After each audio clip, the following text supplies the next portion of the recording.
Now this year in the Champions League, there are 4 clubs that are playing for the first time in the proper tournament. And this got me to scour through every single team that has only played in the Champions League one time. From current day to the first ever Champions League, then the European Cup in 1955-56. And let me briefly tell you some stories about some of the strongest and most impressive single attempts at Champions League glory by clubs who've only ever appeared in the tournament proper once. And when I say the tournament proper, I mean the actual tournament, not the preliminary rounds, not the qualifying rounds, but the actual tournament. Let's start with Dundee FC. It's 1962-63.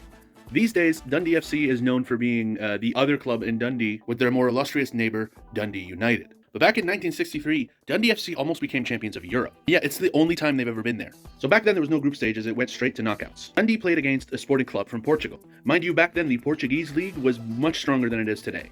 These are back in the days when Benfica was in European contention to win the whole thing, in the Champions League nonetheless. And despite losing that first leg to Sporting Club, they went in the second leg and won convincingly, 4-1. In the next round, they dominated Anderlecht over 2 legs. Then in the semi-final, they had to play the eventual champions, AC Milan. AC Milan dispatched them quite easily in the first leg, but to Dundee FC's credit, they gave them a match in the second leg and they actually did get the win over AC Milan on the day, though in aggregate, they didn't go through. But it was an incredible campaign. Now let's go to the 90s. Belgian side KV Mechelen, in their one and only Champions League appearance, also made it to the semi-final, defeating Norway's Rosenborg and Sweden's Malmo FF, before, and this seems to be a pattern, being defeated by AC Milan, who would go on to win that Champions League as well. Now this is the time of group stages, so technically it's more difficult to get far in the UEFA Champions League. But Champions League debutants, Kaiserslautern, rated themselves for that challenge. In 98-99, they topped their group. And while it wasn't the most intimidating group in the world, you play who's in front of you. And again, to their credit, this was their first ever and only to this day Champions League campaign.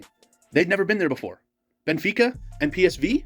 They've been there a billion freaking times. Say what you want about those teams, but this competition is not new ground to them. So the fact that Kaiserslautern was able to rise above both of them is extremely impressive. Unfortunately, in the knockout stage, they played Bundesliga rivals Bayern Munich, where they were handled convincingly. But that doesn't take away how impressive that achievement is, and it's crazy because Kaiserslautern has never returned. In their one appearance, they showed up, absolutely wrecked shop in their group, and then left. Refused to elaborate. How about Hertha Berlin in 2000? They've only been to the Champions League one time as well. And in their first group stage, because there was 2 group stages for some reason back in those days, they got out of a group with Chelsea, Galatasaray, and AC Milan. Once again, the primary antagonists of this entire video.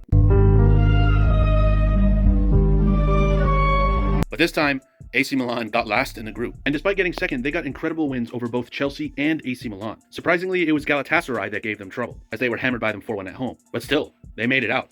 Galatasaray didn't. And in the second group stage, they were not as strong. But in the absence of a proper knockout round like we know today, what an incredible run by Hertha Berlin. A known club, but not known as kind of a European stalwart by any means. So these are the 4 absolute stud runs of teams that only ever appeared one time, but have made their mark on the tournament's history.